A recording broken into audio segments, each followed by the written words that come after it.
Assalamu alaikum wa rahmatullahi ta'ala wa barakatuh. Ndugu zangu watukufu wapenzi wa Allah, leo tena tarehe 22 mwezi wa 5 2026, taasisi yenu ya Khidmatul Umma chini ya mwenyekiti wake Sheikh Arif Suria.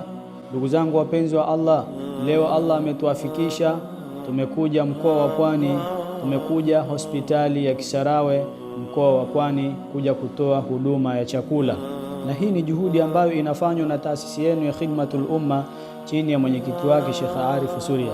Ndugu zangu wapenzi wa Allah, tumekuja mkoa wa Pwani kuja kutoa chakula hiki kuwapa wagonjwa. Kama mnavyoona, tumewapa wagonjwa hawa, tumewapa hawa wauguzi. Ni furaha iliyoje mbele ya Allah subhanahu wa ta'ala, na Allah anatukumbusha fa amma man a'ta wattaqa wa saddaka bil husna fasaniyasiruhu lil yusra. Allah anasema anayetoa na akamcha Allah na akaamini kwa wema, basi mtu huyo tunaambiwa tutamrahisishia njia za kheri. Lakini pia Mtume Muhammad sallallahu alaihi wasallam anatukumbusha, anatuambia Mtume Muhammad sallallahu alaihi wasallam, man nafasa an mu'mini kurbata min kurbi dunya nafasa Allahu anhu kurbata min kurbi yaumil qiyama. Angalia ukumbusho huu wa Mtume Muhammad sallallahu alaihi wasallam, jinsi anavyotuambia atakayemfariji muumini kutokana na shida ya duniani, Allah atamfariji kutokana na shida za siku ya Kiyama. Wewe ambaye Allah amekuwezesha kipato, toa kwa ajili ya Allah. Ndugu yangu Muislamu, wewe ambaye Allah amekuruzuku una kipato, toa kwa ajili ya Allah. Kuna watu wengi ni wahitaji. Angalia leo sisi tumetembelea hospitalini huku, kuna watu ni wahitaji, kuna wagonjwa, kuna wale ambao wanauguza. Tumewapa sadaka hii ya chakula. Ni furaha iliyoje kwao, na pia ni furaha iliyoje mbele Allah subhanahu wa ta'ala.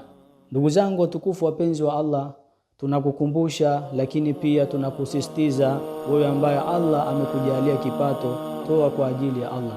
Angalia leo sisi tumetembelea wagonjwa hawa na kuwapa chakula hiki, furaha kubwa sana kwao leo, lakini pia ni juhudi ambayo inahitajika ifanywe na kila mmoja yule ambaye Allah amemwezesha. Tupo ndani ya masiku haya matukufu. Mtume Muhammad sallallahu alaihi wasallam anatukumbusha katika masiku haya matukufu, ma min ayami al-amalu salihu fiha ahabbu ila Allah min hadhihi al-ayyam, yani ayyam al-ashr. Hakuna masiku ambayo matendo mema yanapendwa zaidi na Allah kuliko masiku haya 10 ya Dhulhijja. Sasa wewe ambaye Allah amekujalia kipato na Allah amekupa uwezo, toa ndani ya masiku haya matukufu. Ni masiku ambayo ukifanya kheri malipo yake ni makubwa mno. Ndugu yangu Muislamu, ndugu yangu Muislamu, toa, ni malipo makubwa sana mbele Allah subhanahu wa ta'ala. Kwa hiyo ndugu yangu Muislamu, tunakukumbusha, toa wewe ambaye Allah amekuwezesha, lakini pia changia kwa namba zinazopita hapo chini, sisi tutafikisha.